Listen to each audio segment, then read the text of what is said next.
Gaano mo kakilala ang Pilipinas? Hindi masyado? Samahan mo ako at tuklasin natin na ang Pilipinas ay puno ng buhay.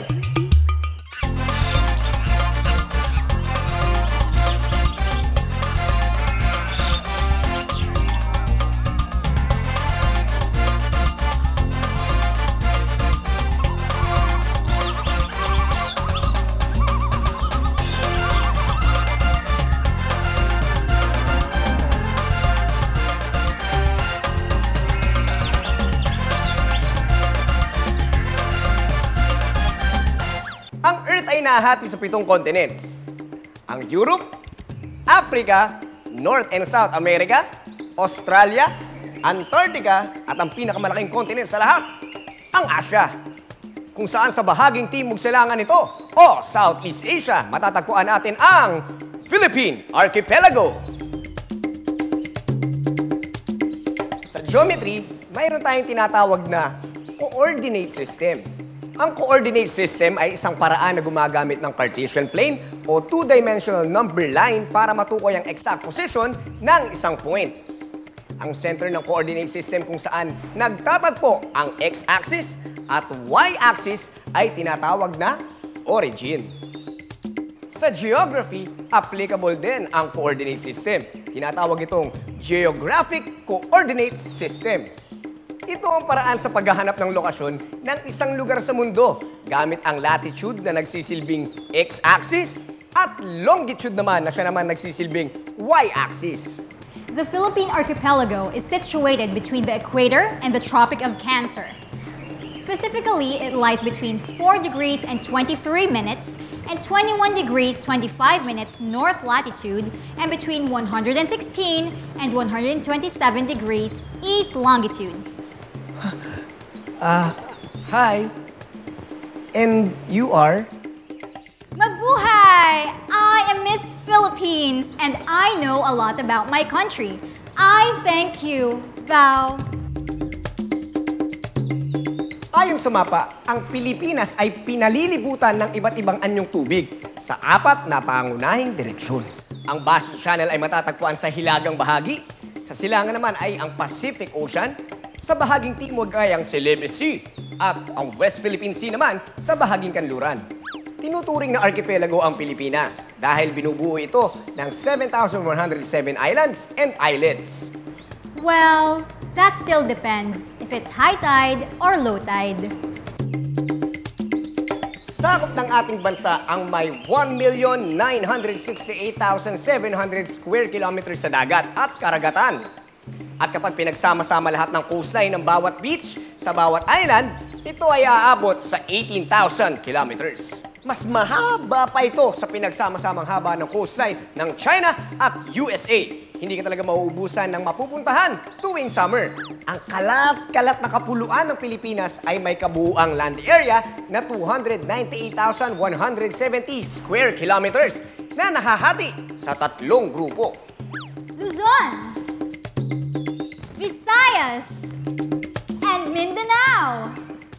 Ang Luzon ay may landmass na 105,000 square kilometers. The regions in Luzon are Cordillera Administrative Region, Ilocos Region, Cagayan Valley, Central Luzon, Calabarzon, Mimaropa, Bicol Region, and NCR are the National Capital Region where you can see Manila, the capital city of the Republic of the Philippines. I thank you.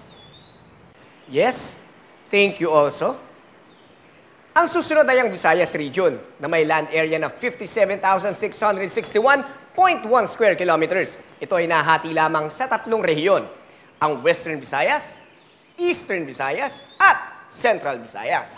Kahit binubuo ito ng mga kalat-kalat na mga pulo, ito naman ang pinakatanyag sa larangan ng turismo. Dito sa Western Visayas Region, matatagpuan ang world-famous beach destination na Boracay, bayan ng Malay, sa lalawigan ng Aklan.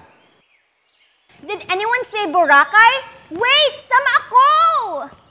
Dito naman sa Central Visayas, matatagpuan ng isa sa pinakamatatandang lungsod sa Pilipinas, ang Cebu City. Sa dako naman na lalawigan ng Bohol, matatagpuan ng smallest primate in the world, ang Philippine Tarsier. Ang Mindanao ang pangatlo sa mga pangunahing kapuluan ng Pilipinas. Ngunit sa total landmass o laki, pumapangalawa ito sa Luzon. Ito ay may total land area na 95,000 square kilometers. Binubuo ito ng Zamboanga Peninsula, Northern Mindanao, Davao Region, Soc-Sargen, Caraga at ang nagsasariling rehiyon para sa Muslim Mindanao. Sa probinsya ng Surigao, matatagpuan ang Philippine Trench o Mindanao Deep na may lalim na 34,440 feet o 10,497.3 meters below sea level. Pagdating sa pinaka, Mindanao din ang title holder ng highest mountain in the Philippines. Ang Mount Apo sa Davao ay may taas na 9,689 feet o 2,953.21 meters. The Philippines lies on the volatile Pacific Ring of Fire. Thus, strong earthquakes occur randomly. Sa katunayan, ang Pilipinas ayon sa PVOX ay may 23 active volcanoes at marami pang iba na dormant at inactive volcanoes. This is because of the unique tectonic setting of the Philippine Islands that makes it ideal for volcano formation. Ang Pilipinas ay napapalibutan ng malawak na karagatan na kumukubli sa mga subducting plates na nagdudulot naman ng trenches na sanhi rin ng volcanic formation. Hitik at siksik ang likas na yaman ng ating bansa. Sa dami ba naman ng iba't ibang anyong tubig, hindi nakapagtatakang masagana ang ating marine life and resources. Mabuhay! I am Miss Philippines and I am back from Boracay! How was your vacation? It was splendid. I ate at a seafood buffet. So where's my pasalubong? Oh, Kahit t-shirt, wala?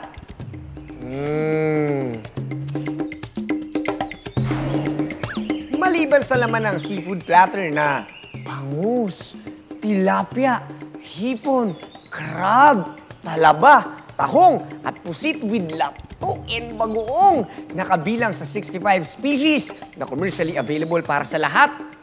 Mayroon pang 2,335 species ng lamang dagat na naninirahan sa Pilipinas. There are approximately 12,000 species of seashells in the Philippines. Both Tridacna gikas na pinakamalaki sa mundo and Pisidium na pinakamaliit sa mundo are found in Philippine waters. Ang Tridacna gigas ay lumalaki hanggang 1 metro at bumibigat hanggang 600 pounds. Ang Pisidium ay may liit na less than 1 millimeter. Umaabot sa 500 na ang na-discover na coral species sa buong mundo at 488 ay matatagpuan sa Pilipinas. Isa sa mga species ng coral, ang Anacropora Puerto Galerae, ay ipinangalan pa sa lugar ng Puerto Galera sa Mindoro dahil sa dami nito doon. did anyone say Puerto Galera? Hep. Teka, alam ko na yan eh. Mabuti pa, ikaw naman dito. At ako naman ang mamamasyal. But, Okay, bye-bye. Go, kaya mo na yan. bukod sa mga corals at seashells, 5 out of 8 species ng marine turtle sa buong mundo ay matatagpuan sa Pilipinas. Ang green sea turtle, hawksbill, leatherback, olive ridley, and loggerhead. Ang giant clams ay may 8 species known worldwide. Hulaan nyo nga kung ilan ang species ng giant clams ang matatagpuan sa Pilipinas? 7! At ang panghuling title holder na kamakailan lamang na tinaguri ang, drumroll please, world's largest saltwater crocodile na tagpuan sa Bunawan, Agusan del Sur noong September 4, 2011 ay si Lolong. Si Lolong ay may bigat na 1,075 kilograms at may haba na 21 feet. Siya ay hinuli ng mga hunters matapos siyang mapabalitang kumain ng isang kalabaw, isang magsasaka at 12 years old na batang babae. Tinatayang umaabot na sa 100 years old si Lolong at mula nang siya ay madakip, binuksan ang isang ecological park na ngayon ay nagsisilbi niyang tirahan. Ngunit noong February 10, 2013, ayon sa necropsy, ito ay namatay bungsod sa pneumonia at cardiac arrest. Marami man ang mga kamanghamanghang likas na yaman ang ating inang bayan, sa kasamaang palad, sila ay unti-unting nauubos. Maraming mga hayop na dito lamang matatagpuan sa Pilipinas o endemic lamang sa Pilipinas na ngayon ay nanganganib ng maubos o endangered na. Sanhi ito ng ating labis na pang-aabuso sa kalikasan tulad ng walang pakundangan na pagmimina at pangangaso, walang habas na pagtutroso, at walang kagatol-gatol na pag-aaksaya ng ating natural resources. Do you want to build a snowman? Hindi naman nasusnow sa Pilipinas dahil ang Pilipinas ay isang tropical country. Hindi lang Pilipinas ang tropical country. Ang buong Southeast Asia ay halimbawa rin ng iba pang tropical countries. Maliban sa Northern Vietnam na nakakaranas ng cold winter, kaya ito ay may subtropical climate. Ang India, sa southern region ng Asia, na hindi kalayuan sa equator, ay malaking bahagi din ng tropics o tropical country. Ang iba pang tropical country sa labas ng Southeast Asia ay nasa bahagi ng Western Hemisphere ng mundo. Ang Central America, ang Caribbean Islands mula sa Nassau sa Bahamas, at ang kalahati ng itaas sa South America kabilang ang Colombia, Ecuador, Peru, Bolivia, Venezuela, Guyana, Suriname, and French Guiana. At hindi lang yan, kasama rin dito ang ilang bahagi sa Northern Chile, Argentina, Paraguay, and some parts of Brazil. sa Africa, ang Morocco, north of Tunisia, Lesotho, at south of Swaziland lang ang hindi tropical country. At ang natitirang kabuuan ay may tag-init at tag-araw na klima, kaya sila ay kabilang sa listahan ng mga tropical countries. Walang European country ang kabilang sa tropics dahil sa layo nito sa equator, sa Middle East, ang Yemen, Oman, United Arab Emirates. at ilang bahagi ng Saudi Arabia ay mga tropical countries. Sige nga, kayo naman ang tatanungin ko. Sa tingin nyo ba ang Australia, Micronesia, the Marshall Islands, Kiribati, at iba pang island sa bahagi ng Oceania ay tropical country o hindi? Oo, tropical country rin ang mga ito. Ibig sabihin, tag-araw at tag-ulan lang din ang panahon sa kanila tulad sa atin. Ang mga tropical countries o tropics ay ang mga bansa na malapit sa equator. Sa gitna ng Tropic of Cancer, nakatapat ng latitude na 23 degrees, 26 minutes, 16 seconds, north at Tropic of Capricorn sa latitude na 23 degrees, 26 minutes, 16 seconds, south. Masasabi rin na ang katangian ng isang tropical country ay ang pulo-pulo nitong anyo at dami ng palm trees. Ang klima sa Pilipinas ay mabilis na nagbabago. Ang southwest monsoon o hanging habagat ay nagdadala ng mainit at maulang panahon mula June hanggang October. Habang sa panahon ng Bear months, ang hanging amihan mula northeast naman ang nagdudulot ng malamig, tuyot na hangin at kaunting pag-ulan lang. Sa panahon naman ng summer o Marso hanggang Mayo, dinadala ng easterly North Pacific trade winds ang mainit at maalinsangang hangin. During the late Paleozoic and early Mesozoic eras, about 300 million years ago, pinaniniwalaan na ang lahat ng 7 continents of the world ay isang buong supercontinent lamang at tinatawag na Pangaea. Ngunit 200 million years ago ay nagkaroon ng malakas na earthquake. Kaya ito ay nahati sa marami at iba't ibang bahagi. Kaya't marami sa mga bansa na kahit dagat ang tawid ay may pagkakahawig. Biogeographic o ang distribution ng mga organisms sa bawat pulo sa ating bansa. The Philippines is composed of approximately 7,107 islands. At sa dami ng mga kalat-kalat ng mga pulo, tanging ang lalawigan lamang ng Palawan ang may kakaibang biota. Ang biota ay ang pag-usbong at paninirahan ng species ng animals o plants sa isang particular na rehiyon. Sa bahaging hilaga ng Palawan ay matatagpuan ng Palawan Continental Terrain na pumapailalim sa Southern Mindoro, Western Panay, Romblon, Zamboanga Peninsula at Southern Mindanao. Ayon sa research, ang Palawan Continental Terrain ay humiwalay sa Borneo noong panahon ng Cretaceous o Oligocene period.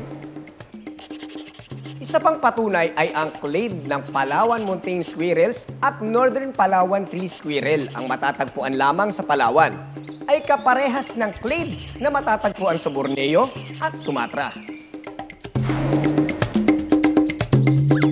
Ang clade o grupo ng isang species na nagmula sa iisang ancestor. Ang peacock pheasant ay sinasabi isa sa pinakamagandang uri ng peacock ay endemic din sa Palawan. Ang clade ng peacock pheasant na ito ay matatagpuan rin sa Borneo. Kung ang Palawan ay dating bahagi ng Borneo, ang Western Visayan Island naman ng Panay, Negros, Cebu at Masbate ay bumuo ng isang island noong Pleistocene epoch. Ibang uri naman ang hayop ang endemic lamang sa Panay, Negros at Romblon region. Ito ang uri ng snake na may scientific name na Oligodon modestus. Walang ibang bahagi sa Visayas ang may katulad ng clade ng ahas na ito. Dahil ang Pilipinas ay napakalapit sa malaking bahagi ng Asya, kaya mayroon tayong mga nakikitang temperate plants o mga halaman na nabubuhay sa malalamig na klima. Tulad na lamang ng pine trees na karamihan ay makikita natin sa Baguio at eucalyptus sa bahagi ng Mindanao. Nagmamigrate ang mga halaman sa pamamagitan ng seed dispersal.